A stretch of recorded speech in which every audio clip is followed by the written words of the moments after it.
Comharchumann forbartha pobail, Comhar Dún Chaocháin Teo, atá cláraithe le Clárlann na gCarachumann.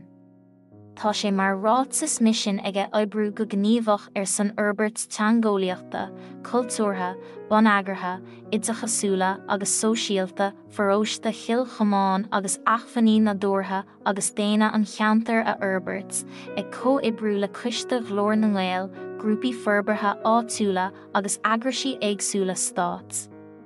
Tá oifig an Comharchumann lonnaithe sa teanscoil I gceathrú thaidhg, áite gurtar seirbhísí fáil, a haon eolas agus comharla de chiste pobail maidir le ról na neagas forbartha, adó, eolas fhorbairt tógraí agus bainisteú iad seo agus conas faoinsí muoinethe a fháil. A trí, printáil iarmacha iarratais scéimeanna éagsúla, mar hampla deisina tréanála, a chathair, seirbhísí cóbála agus fachs agus a cuaig, seirbhísí eolas de chuairteoirí mar hampla, léir scálanna, bróisiúirí, leabhrán agus dlú dhioscanna. Comátar Clárlann dábhar béilidis agus Gaeilge agus greengraf den cheanntair.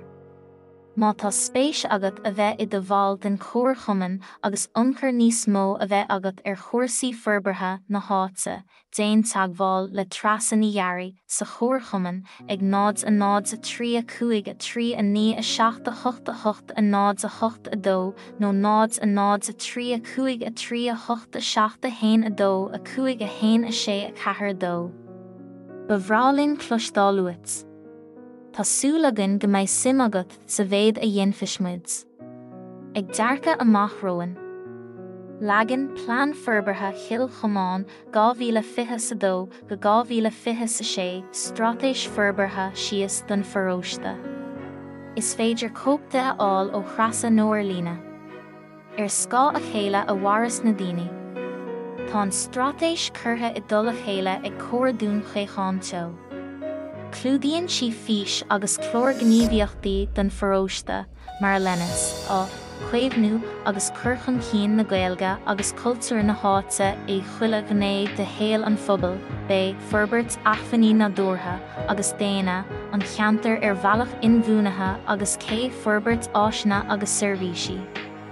Mar chuid den phróiseas comharlúcháin scapa ceistnóirí sna siopaí oifigí poist.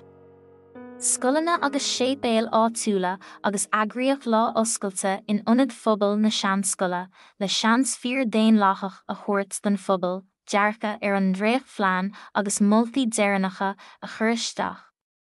Tá an coiste fíormhaíoch dos na daoine uilig a thóg an tam chun an ceistnóir a cholíonna. Tógas an óramh a gcuid moltaí sa phlean gníomhachta. Tá cuimhnú agus curchan cín na Gaeilge cheann na príomhspriocanna atá ag Comhar Dún Chaocháin Teo.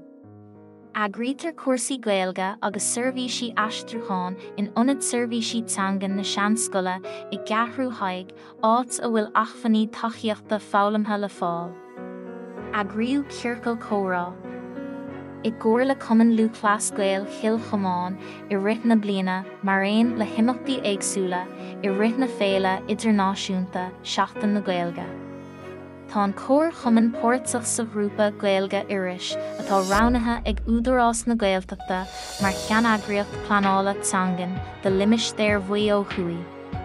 Gealtar seirbhísí réamhscoile trí Gaeilge I Nianra Dún Chaocháin atá lonnaithe sa teanscoil agus I Nianra Ghleann na Mua atá lonnaithe I Ghleann na Mua.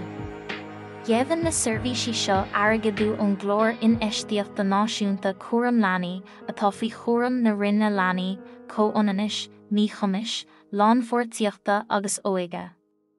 Cuireann túsla an gníomhaireacht leanaí agus an teaghlach Coiste Comhar Leanaí chundé bhuío agus Comhar Níonraí na Gaeltachta Teo, taithíocht agus comharla leanúnach fáil. Eagraítear campaí samhraí I Ghleann na Mua, ceathrú thaidhg agus rosdúach I gcóir le muinteras Teo, faoi scéim na gampaí samhraí déas óg na Gaeltachta.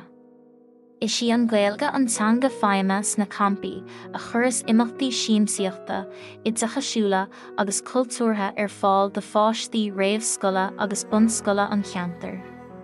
Tá siúlóidí I gceathrú thaidhg mar hampla lúb chláán léir, lúb an chlíghibh agus lúb na bine buí ag mala cuairteoirí isteach sa cheanntair.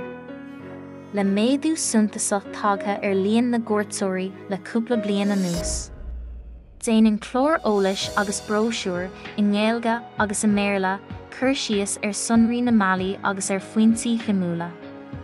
Déanann ran forbartha sa scéim sóisialta tuatha oibreacha comhála na siúlóidí seo le tacaíocht ón rainn forbartha tuatha agus pobail, spórt éireann agus comhairle chundé mhaoú. Is feachtas féin cabhrach idirnáisiúnta na comhlúdar bheo a dhear an suíomh idirlín seo agus a bhfuil sé mar aim aige prófíal Dún Chaocháin mar cheann scríbe le heicear sóireacht a ordú.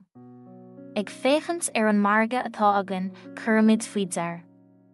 Nascan is starúla cultúrtha atá ann le Francaí, Gearmánaí agus daoine eile. Chuige sin tá suíomh idirlín eile deartha atá le feiceáil ag gaeltacht.info. Áit a raibh pácáistí éagsúla saoire fáil de chuairteoirí go dtí gur tháinig pandéim an chrónvírus, tá plán oibre timpeallachta an Comharchumann a chur i bhfeidhm faoi scéim sóisialta tuatha Chill Chomáin atá áireachtáil ag cumann luachlas Gael Chill Chomáin faoi scá údarás na Gaeltachta.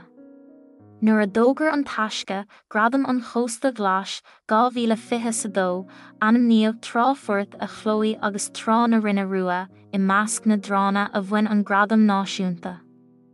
Timpeallachta seo amach.